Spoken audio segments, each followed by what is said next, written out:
Um, I actually, you know what? I think, I think boxing was the first sport I ever watched, and I don't know this to be true, but I remember the emotion. I still feel the same emotion watching it now as I did as a kid. I don't have that in any other sport. You understand? Like basketball, even though basketball was my first love, but I think boxing, it emotionally like it emotionally grabs me. You know, like an NBA season, I can go in and out of an NBA season, whatever. But the Wow. emotional attachment that I have to boxing, I feel it when I watch it as a 41-year-old man, and I feel it now when I probably watched at 6 or 7 watching Mark Breland prepare for the Olympics. Yeah, like I still remember Bone Crusher Smith. I still remember Wide World of Sports. I still remember Sugar Ray Leonard. I still remember that shit. Like it was, I was 5, 6, 7 years old. I don't remember Bernard King scoring 40 points with 2 broken fingers. I watched it on YouTube. I don't remember that. I don't remember David Bean. I don't remember. I know I'm drawing names that you made. I don't remember Pearl Washington dribbling through the hoop. I don't remember that, but I remember Mark Breland as an Olympian. I remember that shit. I remember Mike Tyson. I remember those stories on the news of Mike Tyson walking the streets of Brooklyn. I feel that shit. Like, and so I think boxing was the first sport where I was emotionally attached to it.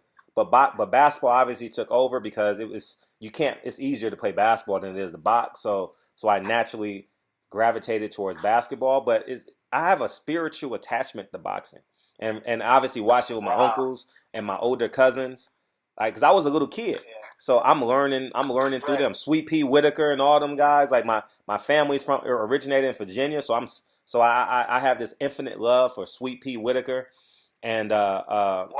you know, like it's just like I cried when Sweet Pea Whitaker passed, and I never met the man, but I know Wow. what he meant. Sad. I Of know what he meant course. to my family. I knew what he meant to my uncles and my older cousins, and I know all those stories that they used to tell me about Sweet Pea Whitaker and this, and he's gonna go to the Olympics, and he ended up becoming a gold medalist, and he was robbed against Senior, he was robbed against De La Hoya. I remember those moments like it was yesterday. Like I honestly, do too.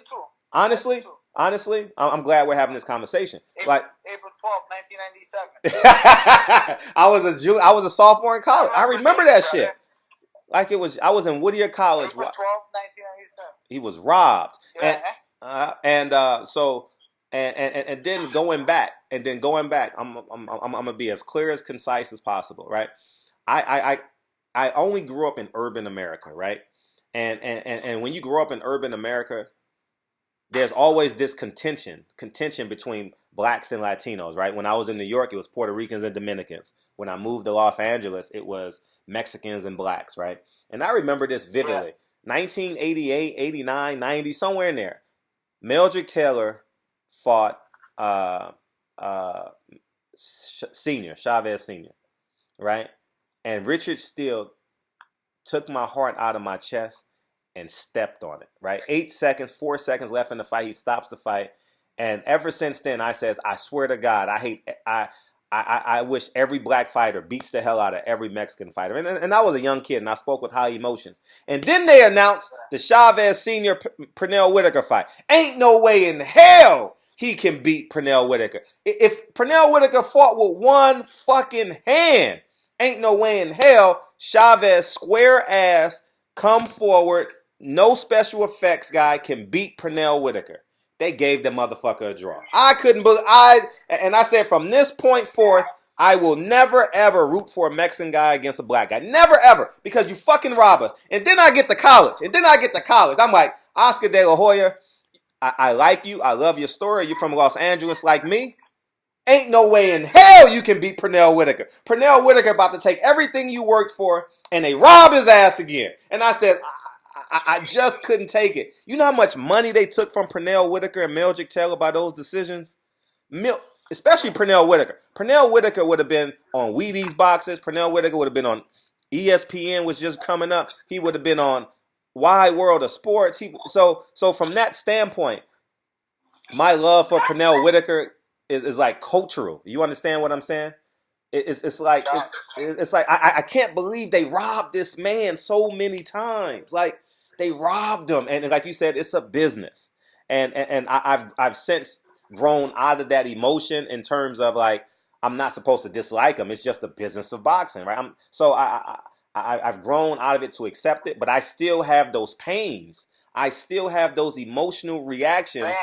You know, I'm like, I get emotional about it. Like, if you could have saw me in 1997 when they say Oscar De La Hoya still won, I watched it with a bunch of Mexicans. I watched it with, like, we're all teammates in college. We're all teammates in college, and we went to a teammate's house, parents' house, and watched the fight. And I'm like, ain't no fucking way they robbed this motherfucker again. And people don't know what I'm going through because they don't know he beat Chavez Sr., but they gave the motherfucker a draw, right? And I'm like, oh my god, I just so when I watch these fights, that emotionalness that I'm talking about right now is the same emotion attachment that I've invested in a Deontay Wilder per se, right? So I'm emotionally in love, spiritually in love with boxing. Like it's like I've only heard stories of Joe Louis. My grandfather told me stories about listening to Joe Louis fights, so I know how personal and how spiritual boxing is for me as a black man in America. Like that was our break. Like that was our celebration. Joe Louis beat Max Melling. Like that was our sweet potato pie. That was our a la mode on apple pie. You understand? And that's why that's why I love this shit. I know I took you on this emotional highway, but that's why I fucking love boxing, and I will forever fucking love it. And I cover boxing from many people say I'm too emotionally invested in boxing, and that's just who I am. And I don't do this for the money. I get financial rewards for covering boxing, but I do this. But above that, I do this for the love of it. You know what I mean? And I'm just I'm just emotionally attached to this shit called boxing, man. And it's just, I'm just fortunate enough to do. I covered basketball. I covered the NBA. That shit was bullshit. I didn't like it because it's too much time. 82 games is too long for me. I did it for 2 years. Didn't like it. Didn't like it at all. So. Ladies and gentlemen, we've been on the phone with Barbershop Conversation. 80 minutes. Bro, 80 minutes. This is the real deal Holyfield conversation with Barbershop Conversation, guys. Mm-hmm. I asked him a real deal Holyfield question. He gave me a fucking real deal Holyfield answer. He's so passionate about the sport of boxing. What more do you guys want? If you didn't hit the subscribe button, feel free to hit the subscribe button with Barbershop Conversations. And go to Culinary Fight. I'm going to make this 2 videos so we get more traction on this. Go to Culinary Fighter and go subscribe to his channel, man. He broke down. He is the only fighter in the history of boxing. People can talk what they wanted. I can give my opinion. He's the only fighter to ever fight both. Not spar, but fight and get paid against Earl Spence and Sean Porter. So everyone should take his breakdown heavily. A lot of people are betting on this fight. Make sure you share this and use his intelligence, use his expertise. And I'm gonna make a phone call. Hopefully, they'll use you for the pay-per-view on some level. They'll call you in. It'll be great.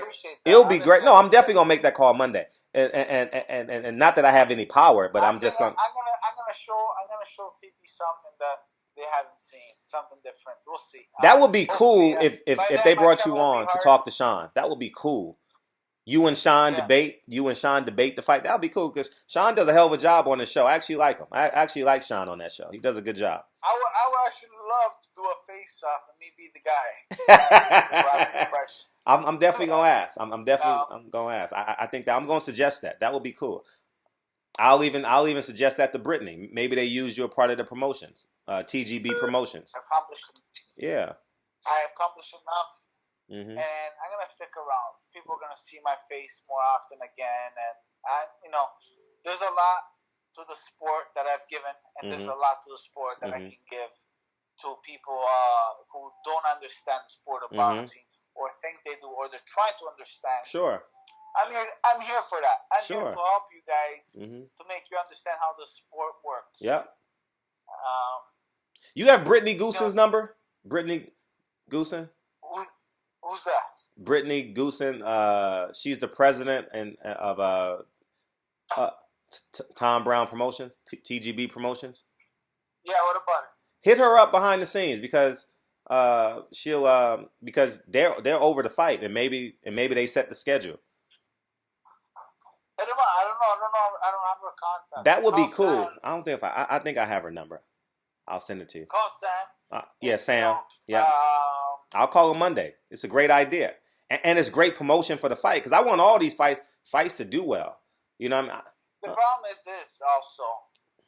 It's good that other fighters are getting a chance to get behind the mic to only show boxing world and the critics that boxers are not just boxers. They actually can hold themselves with a great behind the mic with during television cast, having a great conversation with people that they're not just known and looked as boxers. They can also be looked at as public figures. Sure. Outside the boxing ring. You know, now it's starting out. You know, you have Sean Porter who's behind that. Paulie, of course, he does his thing. Myself, I'm gonna have it's gonna be the only one in the fight game. So anybody else that's gonna do it, basically they're gonna say, "Oh, you're trying to copy Culinary Fighter." What I'm doing. Okay. Surprised. Yeah. Okay. You know what I mean? Okay. So, create your own lane. Create your own lane. I don't want to compete with nobody. I don't want to go. You know, you do what you do, and I do what I do. Amen. There's already enough. There's already enough YouTubers entering fighters, but let's do something different. I always have vision. Believe it or not, I always have vision in my life, and this was something I've been thinking about for a long time. I thought about Culinary Fighter. Culinary Fighter. Why Culinary Fighter? Number one, fighters, they starve for a living. How do you get a fighter's best responses to their questions? Put their favorite fucking meal in front of them, make them eat, and they'll be the happiest person ever at that time because they're eating their favorite food. I mean, how could you interview many fighters, training camps, whatever? How many times do you get these stupid answers? Yes, well, maybe. You know, if it's a good fight, put a fucking meal behind in his mouth, and then ask him the same question. You're right. You're right. Put a ribeye in front of me. Listen, I may not always be right, but I'm never ever wrong. How about that? Oh man. Keep in touch. Let me know what's going on. I appreciate you. Thank you, Phil. For Barbershop, so I'm gonna post it on my. Yeah, pull it from my channel and post it for sure. Pull it and post it for sure. Are you gonna chop it up? What are you doing? I'm gonna make it 2 videos. I'm gonna use the prediction video so it gets traction. So it's one video is gonna be 30 minutes, the other one's gonna be 40, something like that. Yeah, but I definitely would love for sure to talk to Fox and people. That'll be perfect. Actually, and they're gonna see my podcast. Once they see my shit, they're gonna see. Once they see my channel and I'm behind the mic, behind. You need to be a part of it. If not on Fox. Bro, here's what it is. I believe that because, and I have to probably double work more better than these guys and show them that I have more talent. Yeah, because I didn't be that champion, and I was underachieved. And I wasn't that guy to achieve better success than these guys. Yeah, but you got the complexion. Hey, Phil, keep it 100. You got the complexion for the protection, though, too. Can you repeat that again? You got the complexion for the protection. You good. Yeah. You a white Italian in New York, man. You good. You good. Taco Sam. See what happens, man. Hey, you and I should do a show. Boxing in black and white. That would be pretty dope. Boxing in black. I like that. Yeah, boxing in black and white. That would be dope. Question is, this thing's not even fucking monetized. I don't even know. I found, bro. I'm gonna send you I'm doing parties now. Okay. I'm gonna send you the videos of the party that I do. I have singers. Okay. And I rent out the whole club and I promote a party. Now I'm doing Halloween. Oh, dope! That's coming up soon. Yeah. So I met this guy. Man, we gotta end this interview. I'm in the video, and then we'll talk about that once we end the video. Yeah, for sure. All right. I'm gonna send you a link right now. I'll send you a video. All right. Take a look at the work. Phil LaGreco on Culinary Fighter on YouTube. Go subscribe. He gave us 90 minutes of his Saturday afternoon in the middle of Carabana. If you've never been to Carabana in Toronto, you will thank him for giving us 90 minutes. He should be on Bay Street right now. He should be on Bay Street right now, living his best. Man, I've been to Toronto. I used to have property in Toronto, man. I just live my best life in Toronto, man. Why would you sell it? Why would you sell it? Because I stopped going, and that was when Vince Carter played for the Raptors, and I had to get off. I had to get off. I had a partner too, so I had to get off of it. And but stay in touch. I got my baby starting to cry now. Okay, appreciate you, Phil. Appreciate you. I'm gonna send you my videos in the meantime. Okay, done deal, y'all. All right, brother. All right, appreciate you. So much. Thank you, King. Bye-bye. Yep. That's Phil Greco, ladies and gentlemen, man. As I said, he should be a huge part of this press tour as it relates to this fight, and I'm excited. So as I told you, this is going to be a one-stop shop for this breakdown of this fight. I have so many other interviews to come and more info to come, and we'll do it. Barbershop Conversations. Feel free to hit the subscribe button. Talk to you guys soon. Peace.